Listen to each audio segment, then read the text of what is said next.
Galadriel. Renowned for her beauty and unmatched grace, Galadriel's radiance both inspires awe and strikes terror into the hearts of those who gaze upon her. In the Fellowship of the Ring, as Frodo is weary and burdened by his quest, he offers the One Ring to the Lady of Lothlórien, and she glimpses the shadow of a dark fate.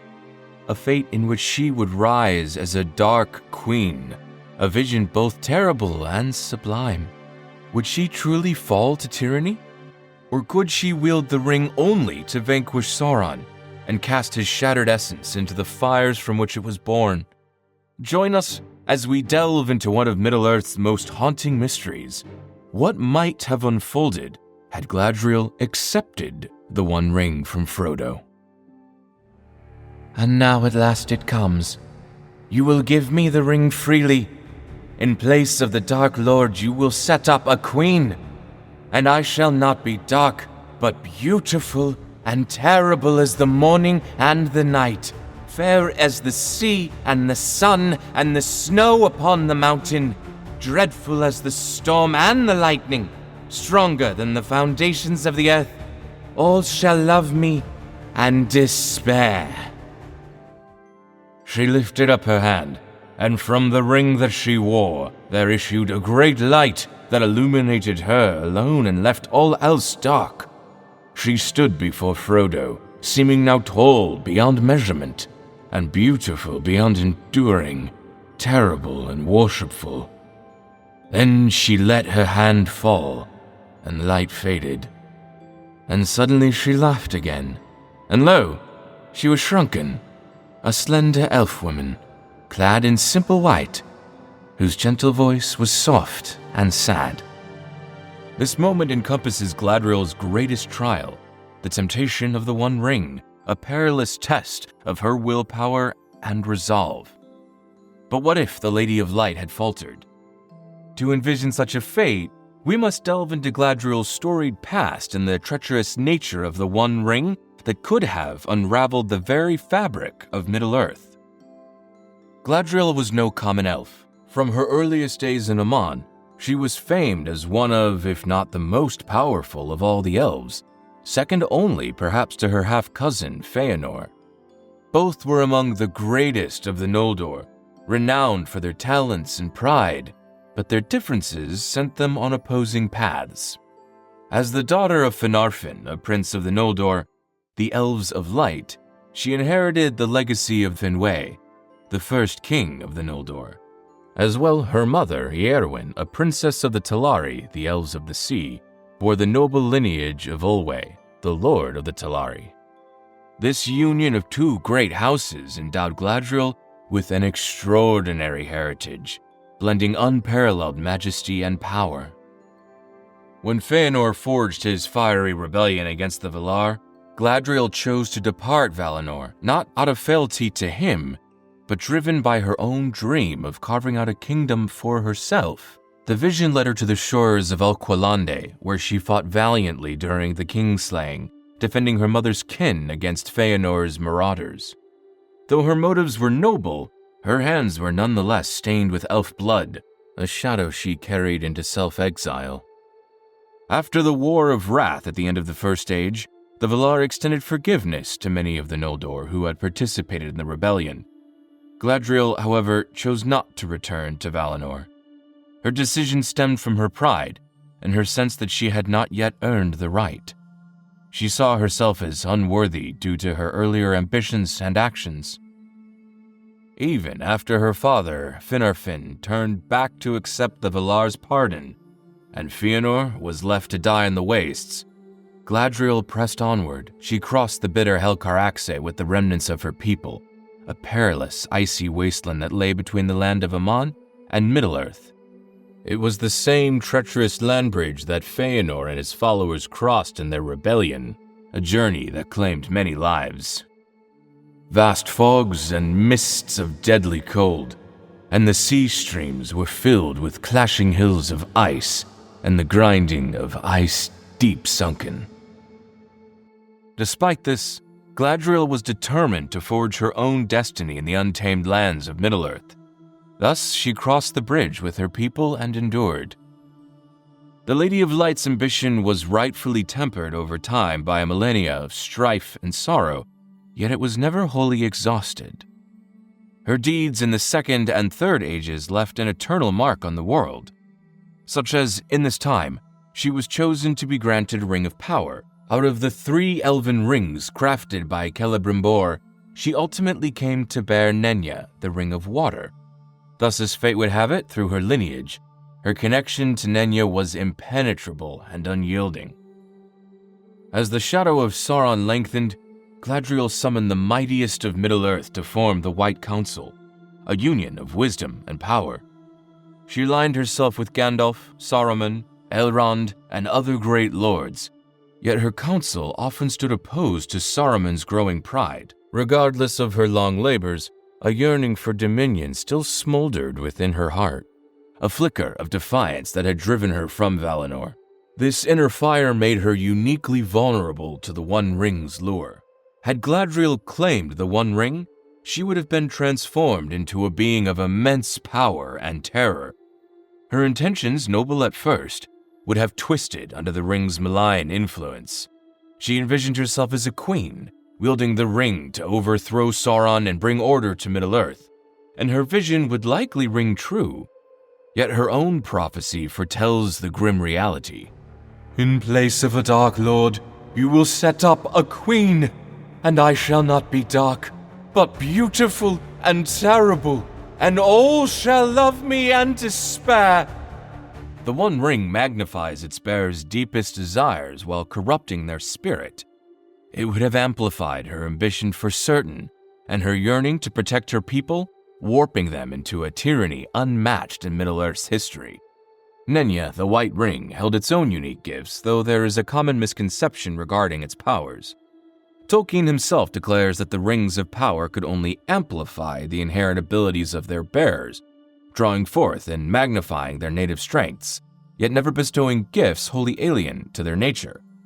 Nenya magnified Galadriel's native strength, most notably granting a concealment from evil, a subtle power that rendered it invisible to all but the ring-bearer. Frodo Baggins at a time could perceive it, but Samwise Gamgee saw only a star through her fingers. Nenya's influence also extended to its bearer the power of preservation and protection. Through the White Ring, the Lady of Light shaping and maintaining Lothlórien, an earthly paradise, a haven where the decay of the world was held at bay and life thrived under her watchful care. And yet, she refrained from unleashing its full might while Sauron still held mastery over the One Ring. While the ethereal bond between Galadriel and Nenya was incredible, her innate abilities were already legendary before the rings were ever created.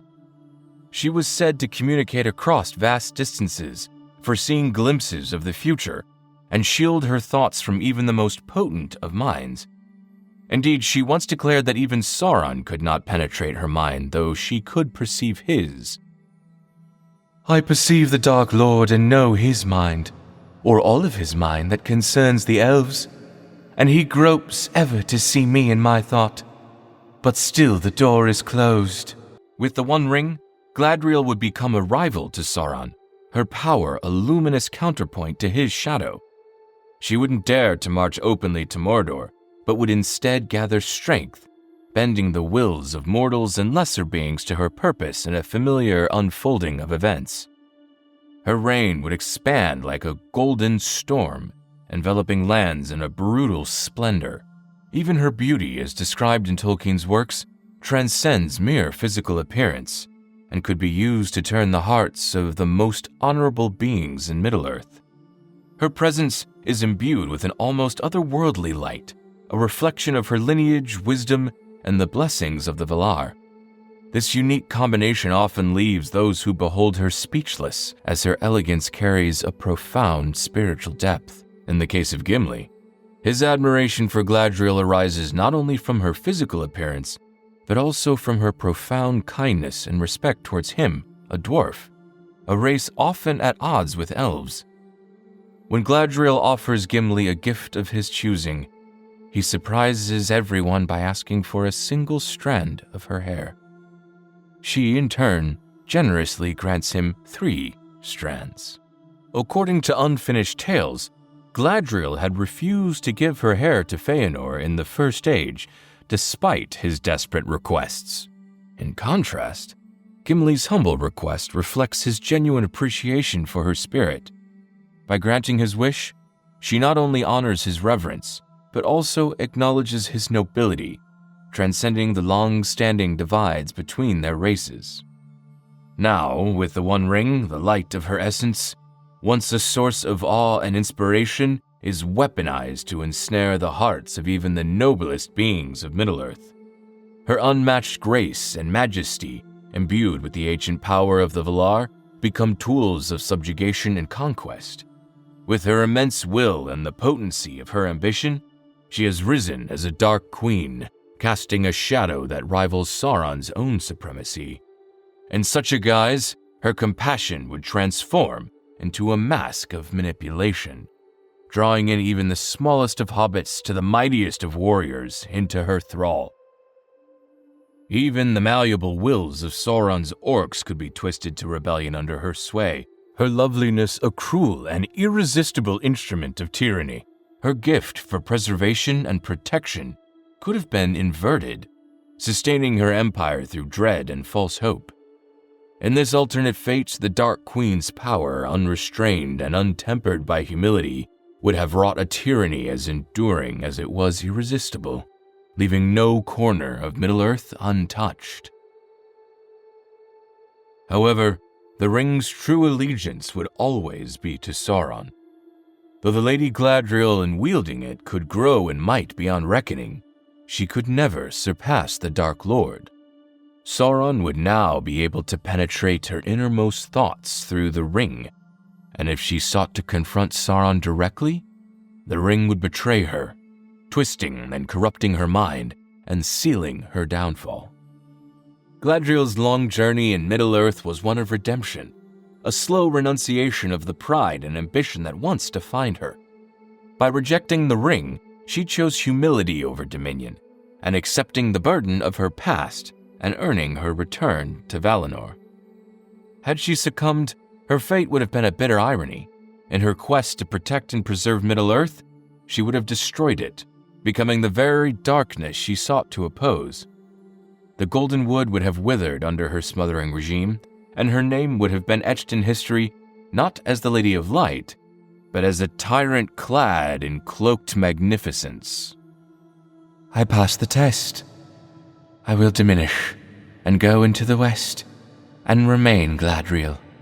Galadriel's rejection of the One Ring is not just her own triumph, but a turning point for Middle-earth. Her wisdom and restraint yet again illuminate the path of hope. She is one of the oldest elves to grace Middle-earth, and therefore has a profound insight into the terrible pain and sorrow that befalls it, as well as the trials faced by even greater beings than herself, which only deepens her resolve to resist the ring's allure. Her choice exemplifies the importance of humility and the strength found in self-restraint for greater good. Yet, in another world where she faltered, her fall would have plunged Middle-earth into a terrible age of despair. Her rise as a dark queen could have crushed all the hopes of the free peoples, turning her into the very force she sought to oppose, and casting an enduring darkness over the lands she sought to protect. Do you have other theories on this mystery? Anything we may have missed? Let us know in the comments, and if you enjoyed exploring Middle-earth, don't forget to like and subscribe for more deep dives into Tolkien's universe. Thanks for watching, and see you on our next adventure.